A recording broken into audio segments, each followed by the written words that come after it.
Toe die SA Agulhas op 8 Desember na Antarktika vertrek het, was daar nie net navorsers en tegnisi aan boord nie.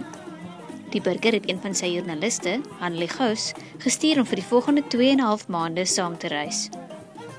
Voor haar vertrek het sy ons vertel van die tog wat voorlê. Die tog tot by Antarktika vat tussen 10 en 12 dae. Hulle maak vir 'n minimum van 10 dae. En dan word die skip afgelaai. Dit vat omtrent so 2 weke. So dan gaan ek vir 'n rukkie op die basis wees en dan gaan ek terug op die skip saam met die klimatoloë om weerboeie te gaan lê. Hulle is die mense wat kyk na klimaatsverandering.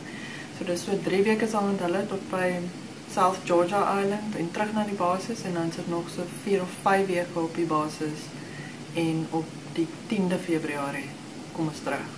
Tot begin die terugtog. Eerste was daar 'n baie lang lys van mediese toetse wat 'n hele tydjie gevat het. Dit was 4 blaaie dubbelkolom se toetse. En daarna was dit 'n klomp van my eie admin, want mens moet dink aan goed soos kredietkaart wat verval, lisensie skuif, my bergklub, membership, al daai tipe van goed met mense aan dink. Al my betalings vooruit gedoen op my internetbanking, so dit is 'n hele sak vol admin.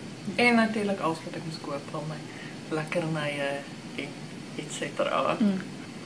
Al die tegniese klere gee hulle vir jou. Hulle gee vir jou 'n redelike lekker slaapsak, maar ek het in elk geval my eie ook saamgevat want ek kry baie maklik koud en ek's baie geheg aan my eie slaapsak. Al die sneeuklere, die regtig koue klere, die groot bootse, die thermal liners, bokse vol warm onderklere, vessies, al daai goed het hulle gegee. So dit was letterlik 2 sakke vol.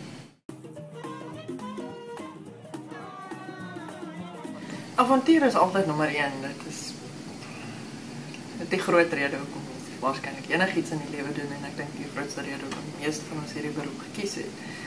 Maar die storie wat ek die graagste wil vertel is die storie van die mense, want dit interesseer my geweldig. Ek is nie Werner Herzog nie en ek gaan nie 'n movie maak nie, maar die tipe mense wat sulke goed doen fascineer my absoluut.